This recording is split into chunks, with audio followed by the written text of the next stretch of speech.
Добро вечер. Благодарам што сте со нас во последното информативно издание. По вчерашното укинување на забраната за пиење вода, гостиварци се враќаат на нормалниот живот. Предпоследливоста очекувано и натаму е присутна во градот. По едномесечната Голгота. Дејан Србиновски беше во Гостивар. Меѓу гостиварци полека се враќа довербата дека водата од градскиот водовод е исправна и безбедна за пиење. Велат дека ги почитуваат инструкциите на надлежните и повторно ја користат водата од чешмите. Но сепак, по речиси еден месец неизвестност, дел од нив и натаму пристапуваат со предпазливост.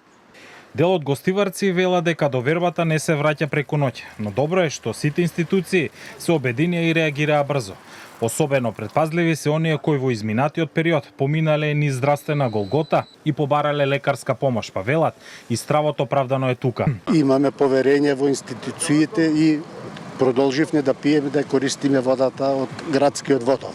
Уште не ќе почнеме да конзумираме, иначе во времето се сме перене сме јале, имаме и пумпа своја домашна, ме разбираш, така? Извор, како да ти кажам.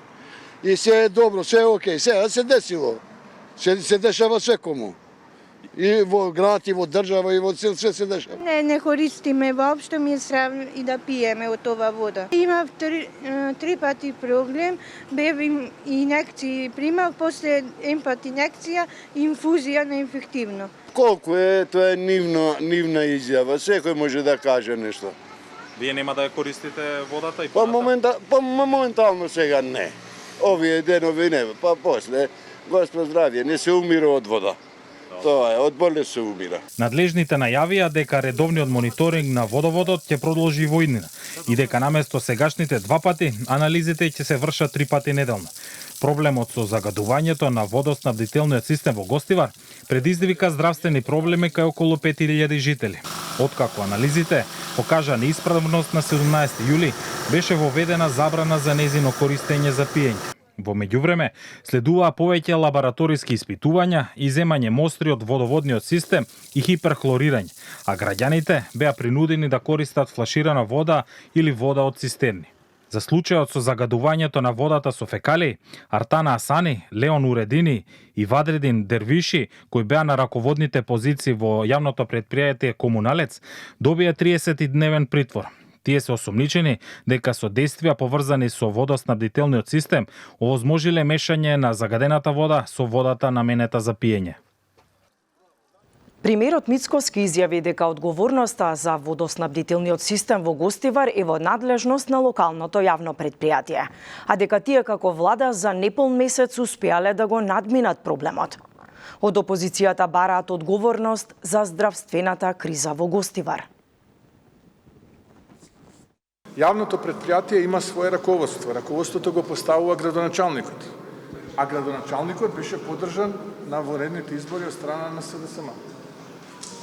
И затоа вие нема да слушнете од страна на СДСМ одговорност од градоначалникот, бидејќи тој е нивен кадар. Туку ќе слушнете дека бараат одговорност од таму каде што таа одговорност е нема, туку напротив од страна на владата ние дадовме се што можевме состојбата да се нормализира како никогаш досега.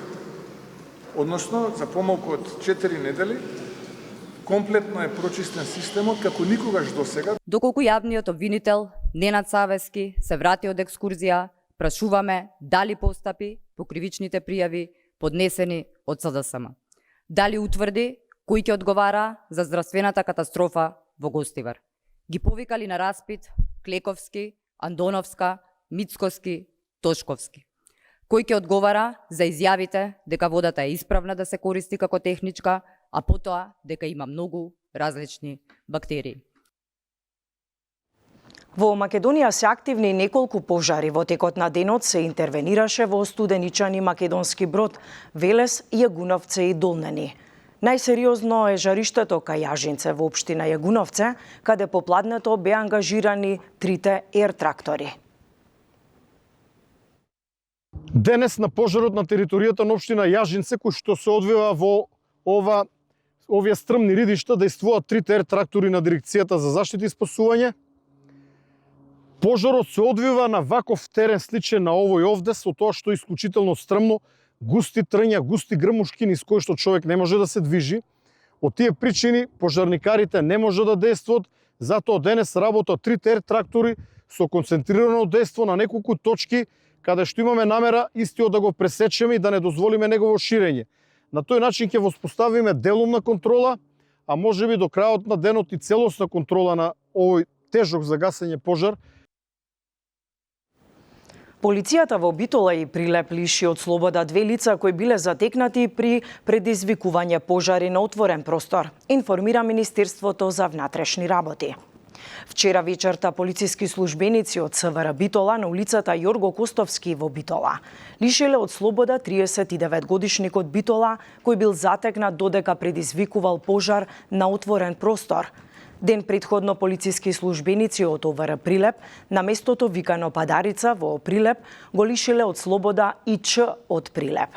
И тој бил затекнат при предизвикување пожар на отворен простор, а при него била пронајдена и запалка.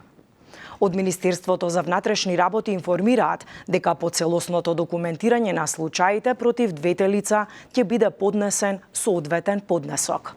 3 нови случаи на западно-нилска треска се потврдени во земјава, со што вкупниот број на регистрирани случаи сезонава достигна 34, информираат од Центарот за јавно здравје. Епидемиологот доктор Драган Даниловски за Канал 5 вели дека Македонија веќе се наоѓа во засилена трансмисија на Западен Нил, но не може да се процени дали ова е врвот на епидемијата. Вирусот активно циркулира, си работи. И дека се наоѓаме во период на засилена трансмисија. Сега, дали сегашниот пораст е самиот врв, дали ова сега врв, или тоа ќе можеме да кажеме дури отпосле, ретроспективно, кога ќе ја разгледаме така наречената епидемиска крива, тоа значи наредните недели. Околу 80% од заразените немаат никакви симптоми, баш никакви. Кај најголемиот дел од останатите, околу 20%, клиничката слика е лесна и многумина воопшто не стигнуваат да се тестираат лабораториски.